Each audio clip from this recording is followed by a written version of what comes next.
Hello दोस्तों, मैं आपका Sakya Arvind coaching centre memories इस क्लास में आपका स्वागत। आप लोग यूट्यूब पर मैथमेटिक्स रीजनिंग हिंदी चर्चा कर रहे थे। हम लोग हिंदी के सेट बना के आपको दे रहे हैं, जो इस टाइप क्वेश्चन आपके आते रहते हैं, जो क्वेश्चन आने लायक हैं उन पर चर्चा करेंगे हम लोग।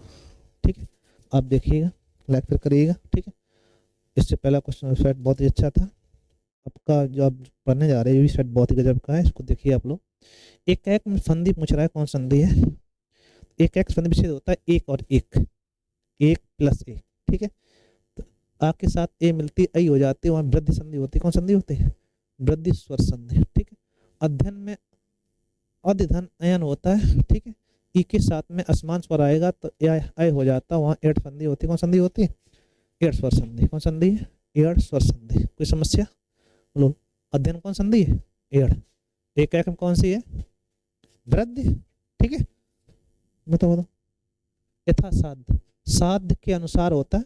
पहला पद आप कहेंगे पहला पद प्रधान हो, उस समास क्या कहते हैं हम लोग? अव्यय समास। इसमें उपसर्ग लगे होते हैं तो दर्पणा यथा साध्य कौन समास है? यथा प्रतिभर या बथर आ ने विशेष, ये आपके शब्द होते हैं जिसमें उपसर्ग लगते हैं, क्या कहलाते हैं वो? जिस समास का पहला पद संख्यावाची हो उसे क्या कहते हैं हम लोग? जिस समास का पहला पद प्रधान हो क्या कहलाएगा? दोनों प्रधान हो। ठीक है, विशेष विशेषण संबंध, उपमेय उपमान संबंध, उपमेय उपमान संबंध हो क्या कहलाएगा? कंध। मदन सलाका, ये किसका पर्यायवाची है ये बताना आपको। तो ये मदन सलाका जो कहा जाता है किस शब्द का पर्यायवाची है? तो कोयल का ही पर्यायवाची होता है। किसका? कोयल। मदन सलाका। ठीक है, कोयल का एक पर्यायवाची है। हालांकि चिड़िया को भी मदन कह देते हैं हम लोग, अलग बात है। तो यहाँ क्या कहलाएगा? कोयल। आंसू का पर्यायवाची शब्द क्या है? तो रजनीचर, पिंगल। रजनीचर में होता है चोर, क्या होता है? चोर या राक्षस। लोचन में होता है आंख, क्या होता है? आंख। नैनाम्बू मतलब होता है नैन का अंबू, उसी तो आंसू बोलते हैं हम लोग। ऑप्शन कौन हो जाएगा आपका? डी। ठीक है, और नैनाम्बू संधि पूछी जाती कई बार। नैनाम्बू में संधि कौन सी है? नयन प्लस अंबू होती है दीर्घ संधि। कौन संधि है? दीर्घ स्वर संधि। ठीक है, इसको आप ध्यान रखिएगा। उपसर्ग किसका विलोम होता है? बोलो। प्रत्यय का विलोम क्या कहलाएगा? उपसर्ग। हालांकि जो प्रत्यय लगते हैं बाद में लगते हैं और पर लगते हैं आपके पहले लगते हैं। ठीक है, कोई समस्या? अभियुक्त का विलोम बताना है, इंपॉर्टेंट है। निरपराधी, भोगी, योगी, अभियोगी। बोलो क्या कहलाए? अभियुक्त मतलब होता है जिसपे मुकदमा चलाया, जिसपे केस लगाया जाए, इसका विलोम होता है निरपराध। ठीक है, कई जगह पे अभियोगी कर देते हैं, तो अभियुक्त मतलब जिसपे किया गया, अभियोग जिसके ऊपर हो। ठीक है, तो यहाँ पे जो सेम कंडीशन है, क्या कहलाएगा? निरपराध। हालांकि अपराध का निरपराध होता है, लेकिन अभियुक्त को अपराधी मानते हैं हम लोग। ठीक है, इसलिए क्या कहलाएगा? निरपराध। दोनों में से निष्ठा रखता हो उसे कहते हैं उभयनिष्ठ। ऐसा व्यक्ति जो इधर भी रहा है उधर भी रहा है, दोनों को और की बातें करता, क्या कहलाता है वो? उभयनिष्ठ। ठीक है, परंपरागत उक्ति कहलाती है ऐसी युक्ति जो हमें चली आ रही हो उसे कहते हैं अनुश्रुति। इंपॉर्टेंट है, इसको ध्यान रखना आप लोग। ठीक है, सूक्ति ऐसी युक्ति जो अच्छे वर्णों में लिखी हुई। ठीक है, ऐसी युक्ति जो परंपरा से चली आ रही हो उसे कहते हैं अनुश्रुत। क्या कहलाती है? अनुश्रुत। पूछ रहा है कि इसमें तत्सम वर्ड बताना है। नौ का तत्सम क्या होता है? नव। क्या होता है? नव। और खेत का क्या होता है? क्षेत्र। क्या होता है? क्षेत्र। इसको ध्यान रखिएगा आप लोग। लेखक में कौन सा प्रत्यय है? अक प्रत्यय। कौन सा होगा आपका? अक प्रत्यय कहलाएगा। इसमें कोई समस्या? कोई समस्या। अब वापक में उपवर्ग अभिधन भावक होता है। ऑप्शन कौन हो जाएगा? से। एक मुहावरा दिया गया, कच्चे घड़े पानी भरना मतलब मूर्खता का काम, खराब हो जाए। ठीक है, कमजोर मदद करके अपेक्षा करना, कठिन काम करना, सही ढंग से काम ना करना, मूर्खतापूर्ण काम करना। ठीक है, कच्चे घड़े में पानी भरना मतलब मूर्खतापूर्ण कार्य करना। अग्नि परीक्षा देना अच्छा मुहावरा है। कठिन तप करना, दृढ़ निश्चय करना, फयासपूर्ण कार्य करना, और कठिन परिस्थिति में पढ़ना। ठीक है, कठिन परिस्थिति में पढ़ना। शुद्ध बरतनी चाहिए। प्रत्युत्तर लिखा हुआ है तो संधि हो जाती प्रति प्लस उत्तर, ई के साथ आसमान से उड़ाएगा, या हो जाएगा ऊ की मात्रा आएगी और उत्तर आपका बी सही। कौन सही है? प्रत्युत्तर लिखने को आता है, ध्यान रखना इसको, प्रत्युत्तर। ठीक है, इंपॉर्टेंट है। विलक्षण की बात कर रहे हैं हम लोग, तो विलक्षण में आपका ए ऑप्शन सही है।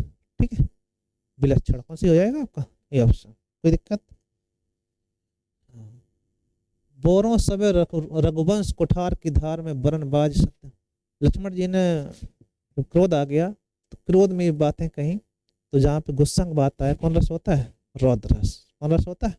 रौद्र रस। लक्ष्मण जी परशुराम संवाद के वर्णन किया गया है, तो आप ध्यान रखिए, जहाँ गुस्सा में बातें हो रही हूँ, क्या कहलाएगा वो?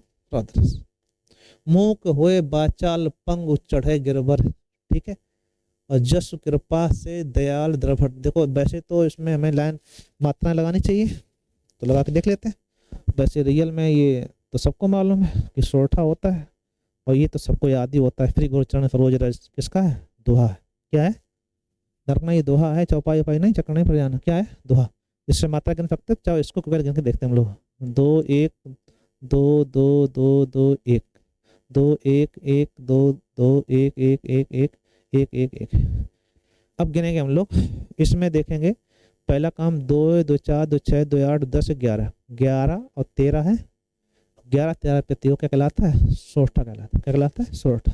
ठीक है, और 13 11 को क्या कहलाएगा? दोहा। 2 1 1 1 1 1 1 2 1 1 1 1 1 1 1 1 1 1 1 2 1 2 2 4 2 6 2 8 2 10 1 11। यहाँ तक हो गया। इधर देखो ध्यान से, 2 2 4 2 6 2 8 10 2 12 13। ठीक है, 13 11 है, तो क्या कहलाएगा ये? दोहा। 11 13 सोरठा, क्योंकि दोहा का उल्टा क्या होता है? सोरठा। देखिए अरविंद से सुस्वृंद कैसे सो रहे, सम समान सकल जैसे शास्त्र से कहीं दिखे, तो आप कहिएगा उपमा अलंकार होता है। कौन सा अलंकार होता है? उपमा अलंकार। तो अरविंद से कैसे सुस्वृंद सो रहे हैं, तो शास्त्र से क्या कहलाएगा? उपमा अलंकार। तुम रूप है कर्ण में, सौंदर्य है सुमन में। ये बहुत ही अच्छा एग्जाम्पल है। ये आपका एक भक्त भगवान का उल्लेख कर रहा है। एक किसी वस्तु या किसी व्यक्ति का लगातार वर्णन किया जाए, उसे कहते हैं उल्लेख अलंकार। क्या कहलाता है आपका? गुणहीन में समास पूछा गया, गुण से हीन। ठीक है, तत्पुरुष का कर तत्पुरुष, या फिर कहिएगा तत्पुरुष में अपादन तत्पुरुष। ठीक है, अलग हो रहा है। सामर्थ्य का विलोम होता है असमर्थ। क्या होता है? असमर्थ। सामर्थ्य मतलब शक्तिमान, असमर्थ मतलब निस्सहाय कह सकते हो। अच्छ का पर्यायवाची अच्छी यहाँ पर है, धरना। अच्छ मीन्स होता है आंख। क्या होता है? आंख। ठीक है, ये आंख का पर्यायवाची है, अच्छी है, छोटा ही मतलब। ठीक, अच्छ मीन्स धुरी होता है, इसमें ऑप्शन नहीं मिलेगा। फिर सफेद झूठ का अर्थ होता है पूर्णतया झूठ। ठीक है, मुहावरा है, सफेद झूठ बोलना मतलब पूर्णतया सत्य। ठीक है, ऐसा झूठ जो उसमें कतई सच की गुंजाइश ना हो, क्या कहलाएगा? सफेद झूठ बोलना। ठीक है भाई, कोई समस्या? कोई समस्या नहीं। चतुष्कोण का तत्व बताना है, तो होता है चौकोर। ये तत्सम है, तो ये क्या हो जाएगा? तद्भव। ठीक है भाई। संगीतज्ञ, संगीत को जानने वाला, तत्पुरुष में कर्ण तत्पुरुष क्या कहलाता है? कर्ण तत्पुरुष। ध्यान रखना आप लोग, संगीतज्ञ मतलब क्या होता है? संगीत को जानने वाला। ठीक है भाई, तो इतने क्वेश्चन थे आपके, इसको आप लोग देखिएगा, रेफर करिएगा। ठीक है, सभी अच्छे क्वेश्चन थे, तो हम समझते हैं आपको समझ में आया होगा। ठीक है, इंपॉर्टेंट क्वेश्चन है सभी। Thank you.